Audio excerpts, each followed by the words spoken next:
Salam dəyərli dostlar, hər birinizi xoş gördük. Bugün sizə 30 mart 2026-cı ilin astroloji proqnozlarını söyləyəcəm. Bugün həftənin ilk günüdür. Uzun müddətli tətildən sonra yeni həftəyə başlayırıq. Qoy uğurlu olsun, düşərli olsun, bərəkətli olsun inşallah. Sülh dolu dünyamız olsun.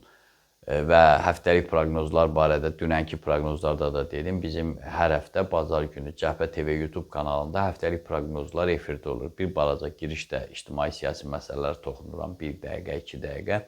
Sonra çox geniş, ətraflı şəkildə həftəlik proqnozlar sizin hüzurunuzda olur. Kim istəsə oradan izləyə bilər.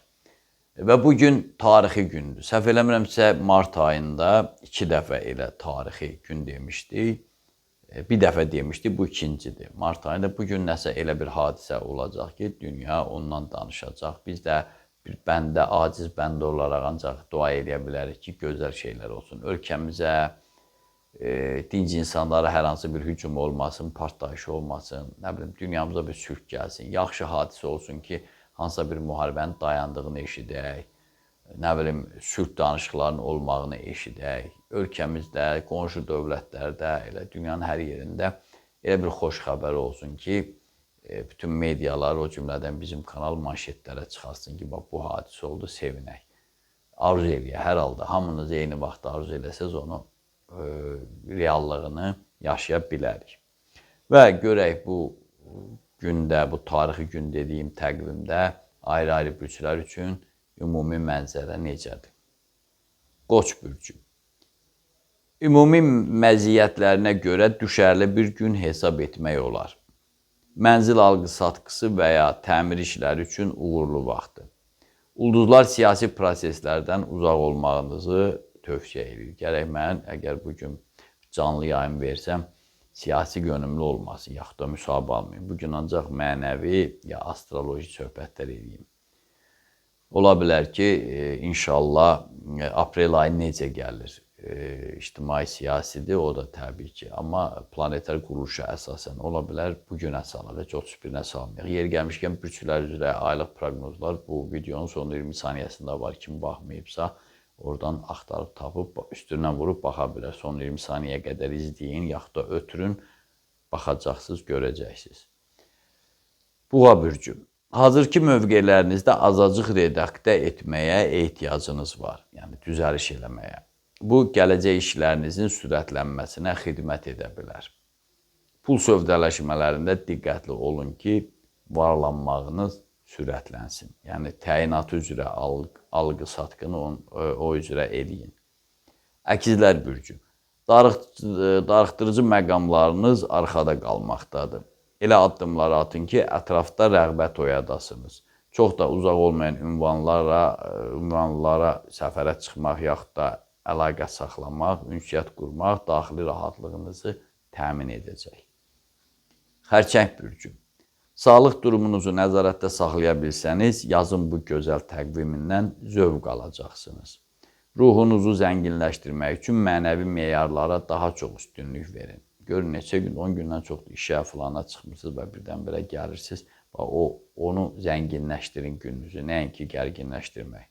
Bugün maraqlı görüşləriniz də gözlənilir. Şir bürcü. Səhər saatlarında müəyyən gərginlik gözlənilsə də təxminən 11-ə qədər. Təmkinli olmaqla gözlənilən xoşa gəlməzlikləri aradan qaldıra bilərsiniz. Yaşca özünüzdən böyük olanlara sayğı ilə yanaşın və görəcəksiniz ki, bunları eləsəz, gün sizi məmnun eləyəcək. Qız bürcü. Deməli, yaz havası ruhunuzda cövlan eləyəcək bugün. Yəni, o yazın enerjisi sizdə oturmuş şəkildə, enerji sizin ruhunuzda oturmuş şəkildə olacaq. Qarşıya qoyduğunuz məqsədlərə çatmaq üçün həm fikirlərinizin köməyini hiss edəcəksiniz. Qida rejiminizə isə daha diqqətlə yanaşın. Tərəzi bürcü. Qarşılıqlı münasibətlərdə və fəaliyyətlə bağlı götürdüyünüz öhdəliklərdə problemlər gözlənilir.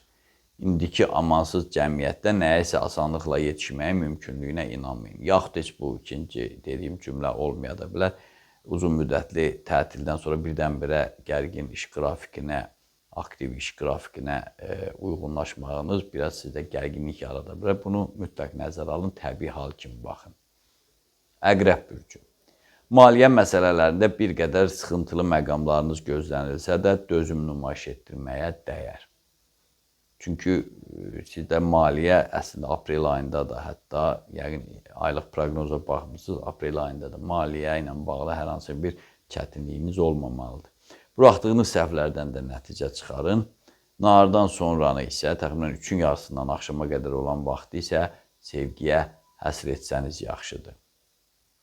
Oxatan bürcü. Ailə sevgi münasibətlərində mövcud olan boşluqları aradan qaldırmağa çalışın. Hər hansı konflikt və ya umuküsü yalnız zərəriniz ola bilər. Obyektiv fikirlərə qiymət verin. Doğru deyilənlərlə razılaşın. Yəni, hər hansı bir qürur yarışması, ego göstərişi olmamalıdır. Oğlaq bürcü. Planetar quruluş ənənəvi xəstəliklərinizi qabarda bilər. Xəstəlik də deməyə bəlkə də ağrılar, xroniki ağrılardır. Buna baxmayaraq, əksər sahələrdə işgüzarlığınızın artacağı gözlənilir. Büdcənizdə artım da mümkündür, amma bu gün ortadan sonraya düşür. Su tökən bürcü. Yazın bu təravətli təqvimində sizə sevindirici məqamlar yaşanacaq. Yəni, ulduzlar sizə sevindirici məqamlar yaşadacaq. Bunun başlıca səbəbi isə enerjinizin artması olacaq. Enerji də çox olanda bütün sahələrdə insan istədiyinə nail ola bilir. Yəni, əli boşa çıxmır. Deməli, yaşamağa dəyər. Balıqlar bürcü. Bu gözəl təqvimdə yadda qalan hadisələr yolunuzu gözləyir. Ünsiyyətdə olduğunuz, təmasda olduğunuz şəxslərin çoxu sizə dəstək verəcək. Amma yersiz risklərdən də uzaq olmalısınız. Bugün səfərə çıxmaq olmaz. Yəni, qeyri-adi, ənənədən kənar işlərdən nə qədər uzaq olsanız, bir o qədər günün bəhrəsini görəcəksiniz. Günün bəhrəsində görmək elə nəyə desəm dəyər. Belə, dəyərli dostlar, məndən də bu qədər. Diqqətinizə görə sağ olun. Kanalımıza abunə olmağı, bəyənməyi, paylaşmağı, təbliğ eləməyi, canlı yayımlarımıza baxmağı, aylıq, illik proqnozlarımızı, kadr arxası verilişini, hər axşam az qala canlı veririk. O verilişləri izləməyi unutmayın. Onu da unutmayın ki, Tanrı ulduzlardan daha yüksəkdə durur.